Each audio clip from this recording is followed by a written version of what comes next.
कहते हैं चतुर्दशी के दिन अगर कोई शिव पुराण का पाठ अपने घर में करता है तो उसकी संपूर्ण मनोकामनाओं की पूर्ति बाबा भोलेनाथ करते हैं। और शिव महापुराण में इतनी शक्ति है कि कहा गया कि भैया अगर कोई गृहस्थ है, कोई भी व्यक्ति है, तो उसको अपने घर में शिव पुराण का पाठ करना चाहिए, शिव पुराण जरूर पढ़नी चाहिए। तो बोले आज के समय में तो इतना समय ही नहीं है कि व्यक्ति बैठकर शिव पुराण पढ़ेगा। रामायण जी तो पढ़ते नहीं बन रही है, तो ये शिव पुराण क्या पढ़ेंगे। जो हिंदी में बाबा तुलसीदास जी इतनी सरल लिख के गए और कहा कि भैया चतुर्मास में रामचरितमानस का पाठ करना चाहिए, तो रामचरितमानस का तो पाठ हो नहीं रहा है, शिव पुराण क्या पढ़ेंगे। बोले कोई सरल साधन बताओ कि समय भी कम लगे और काम भी हो जाए। तो बोले अगर आप पूरी शिव पुराण नहीं पढ़ सकते तो कोई एक संहिता का पाठ करो।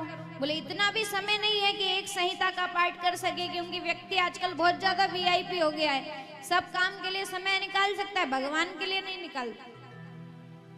और कोई सरल साधन, तो बोले अगर एक संहिता नहीं पढ़ सकते तो कोशिश करो कि शिव महापुराण के एक अध्याय का हम पाठ करें।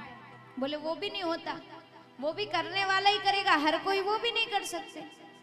बोले और थोड़ी सरलता, बोले और थोड़ी सरलता में एक काम करो, अगर आपसे सदे तो भैया आप पूरी शिव पुराण नहीं पढ़ सकते कोई बात नहीं, एक संहिता का पाठ नहीं कर सकते कोई बात नहीं, एक अध्याय नहीं पढ़ सकते कोई बात नहीं, आप एक श्लोक तो पढ़ सकते हो ना।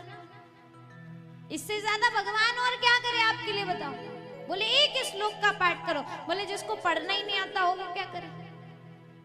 बोले एक का नहीं कर सकते, आधे का करो। बोले आधे का भी तो वो करेगा ना जिसको पढ़ना आता होगा, जिसको पढ़ना ही नहीं आता वो क्या करेगा।